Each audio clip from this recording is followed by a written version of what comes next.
Hey everyone, I'm back.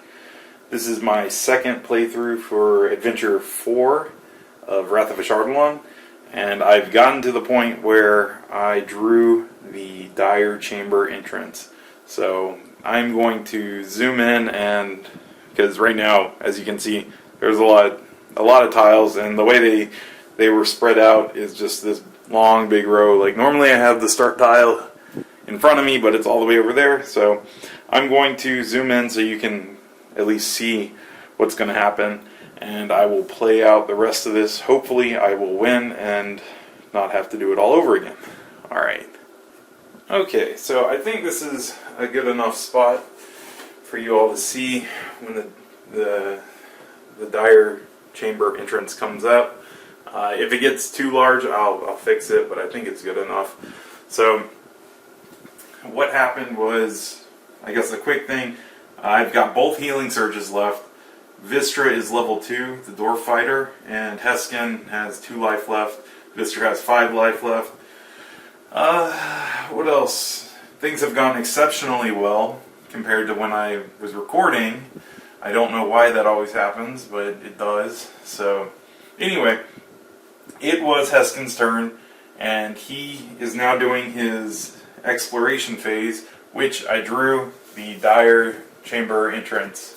So what happens is I will place it there, and I am supposed to create the dire chamber entrance.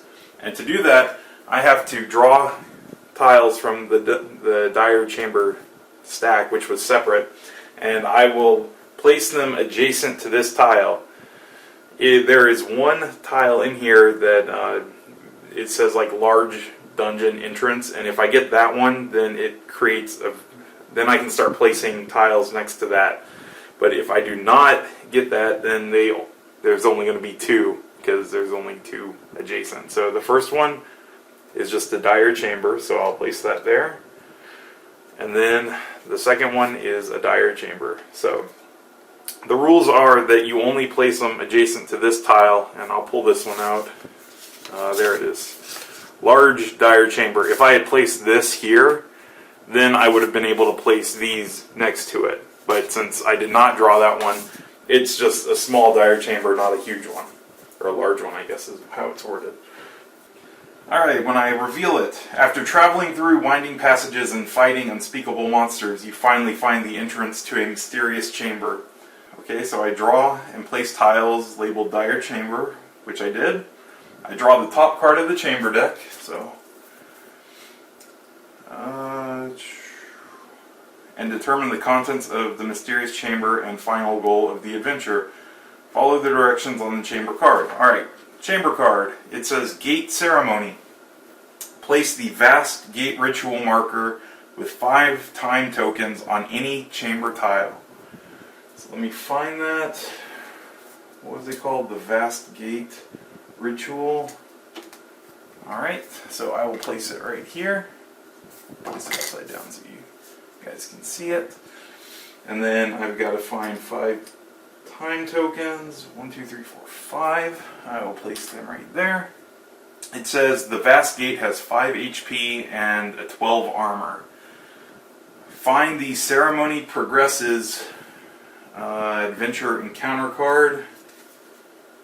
Ceremony progresses. Alright, and place it on top of the encounter deck.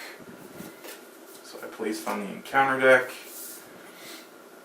And starting with the active hero, who is Heskin, each player draws a monster card and places a monster on tiles that have no monsters first. Starting with the active hero, each player draws a monster card and places a monster on a chamber tile. Place monsters on tiles that have no monsters first. So it's only each hero, so I guess 1 each. So Heskin will draw a monster, and he got a Kobold Dragon Shield. So let's find him, place him on a tile. And then it says, I go for Vistra, so she draws a monster, and she gets a snake. So a snake comes in. Let me see if you guys can see that. Yep, you can. Alright, I'm good. So, what happens next? Oh, my goal. Destroy the vast gate before all 5 time tokens are removed.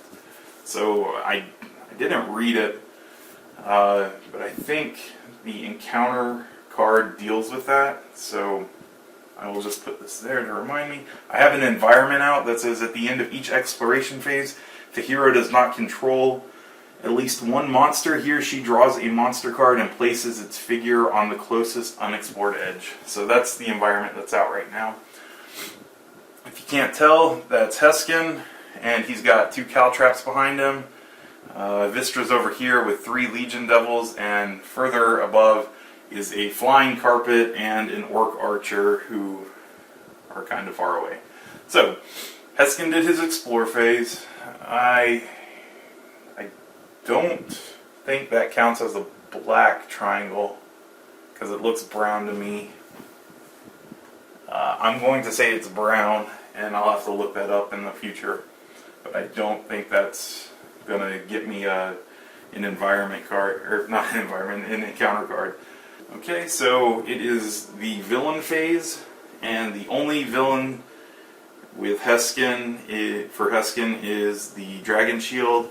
And it says if he is adjacent, which he's not, if it's on a tile with no heroes, which it is, and an unexplored edge, it takes a tile from the bottom of the stack and brings out a monster. So the monster is, oh man, a Duedoar Guard, however you say that.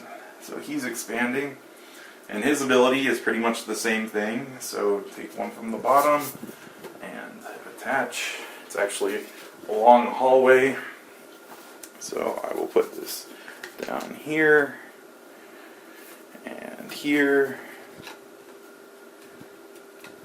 and get a monster. It's a Legion Devil, but all 3 are out, so the card will stay in front of Heskin.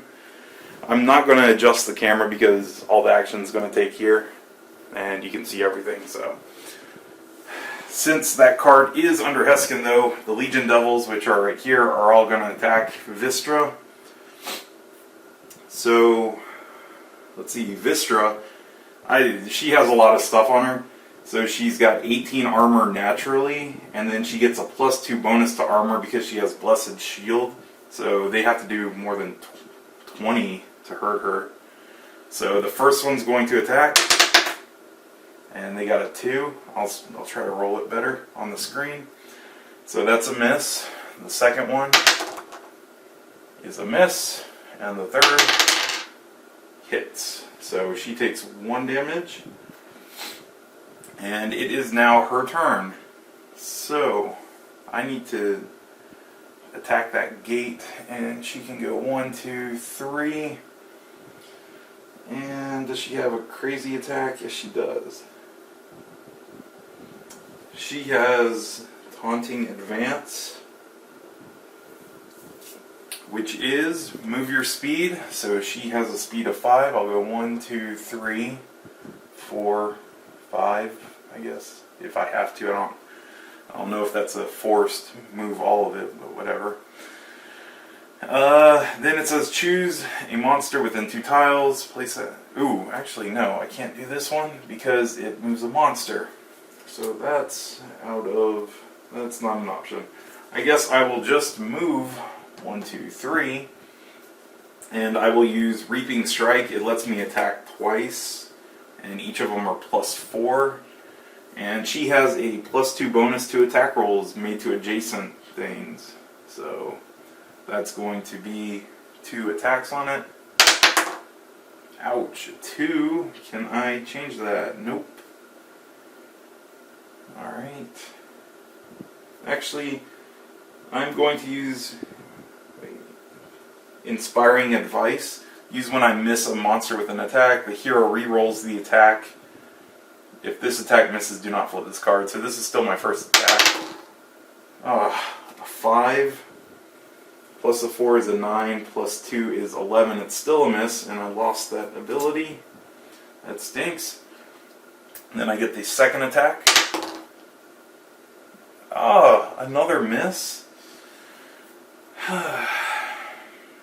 And then I am going to use Ring of Shooting Stars. This does not count as an attack action, but it lets me do an attack, so I'll do that.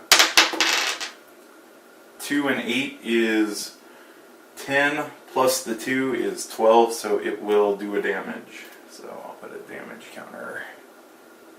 Let's move these and put a damage there.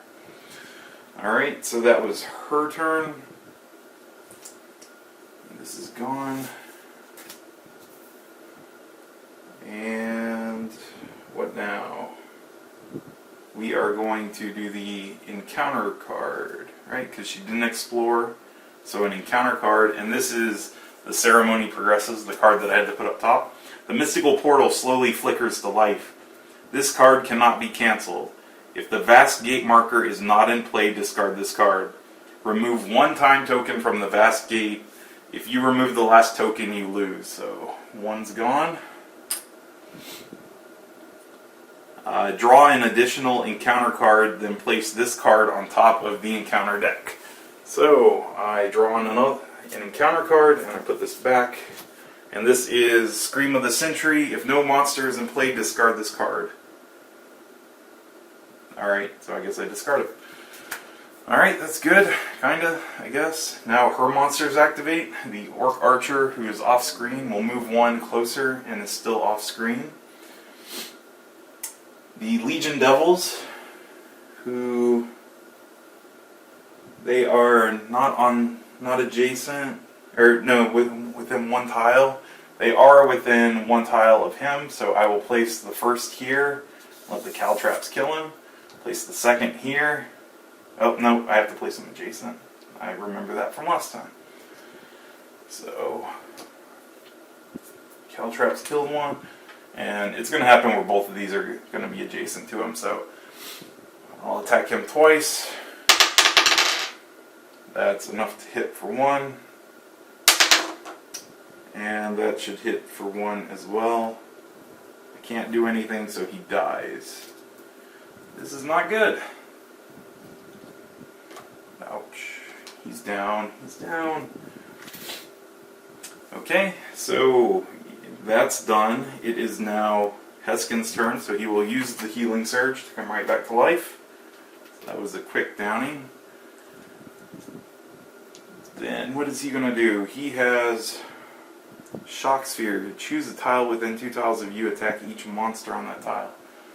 I kind of want to do that one on that gate because I need to destroy it. So, and it does 2 damage.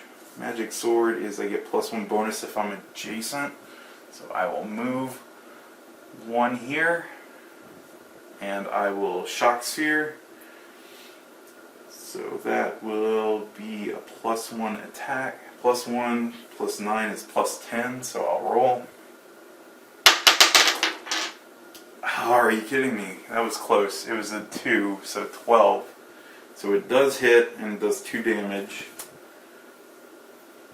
And I'm going to use my invisibility so he is not attacked by those guys. So it only has 2 damage left.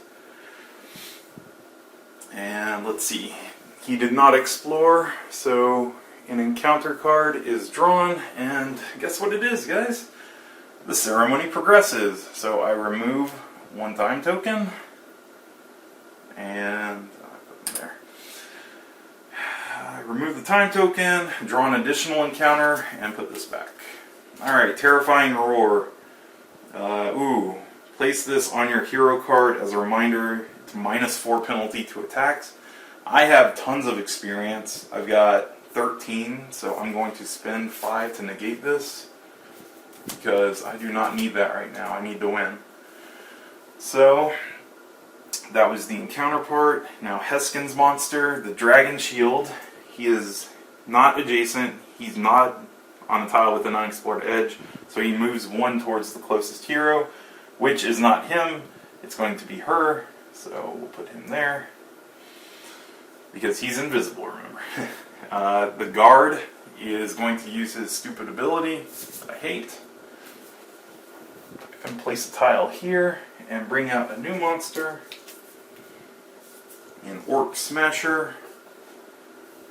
So, Orc Smasher is off the screen, I think. I don't know if you can see it. And then, wait a second. I didn't activate the snake on that guy's turn. This is going to be here. I'll move the snake forward and I'll have the snake attack her real quick. So 6 and 7 is a miss to her. So that's what would happen. I'll place this guy here. And then he did his thing. And then now the Orc Smasher. Oh no, sorry. The Legion Devils are going to move in. And I'm assuming they can stand up here. Things are getting tight. I'm just going to move that there. Fine. Alright, so they both are going to attack her. So that's enough for one hit.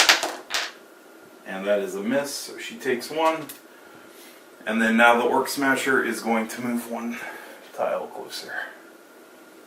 And that is it for them. So this thing has 2 life left, and it's Vistra's turn. And when she leveled up, I took Comeback Strike, which says attack 1 adjacent monster. If you hit, regain 2 hit points. If you miss, do not flip this card over. So what I'm going to do is first I'm going to use Potion of Rejuvenation, which she has. Flip up one of your use powers, so I'm going to discard that and get back my Inspiring Advice, and that's the one that lets me reroll the attack. So I'm going to Comeback Strike on the gate. So I didn't need it. 17 plus 7 plus 2 is 26, and that's enough to do 2 damage to destroy the gate. So I destroy the gate, and if I recall correctly, the book doesn't say anything, does it? It's the card. The card says destroy the gate before all 5 tokens are removed. So I did it. So victory, the heroes win the adventure by accomplishing the goal specified on the chamber card that was drawn. So I've done it. Yeah, I don't know why the second run through I was able to get a lot more done efficiently. I was killing monsters like it was nothing. I think the camera makes me roll bad. I'm going to blame it on the camera. One other thing I wanted to say was that this adventure gives a little replay note that says there's actually 14 adventures in this one adventure, because there is a chamber deck and that has 14 cards in it. So every time you play this scenario, you'll get something random. So you can play this 14 different times and get something different each time. So this one has a lot of replay valuability. Replay valuability, yes. Other than that, thank you for watching. Please leave any feedback, comments, questions. Let me know if I did anything wrong.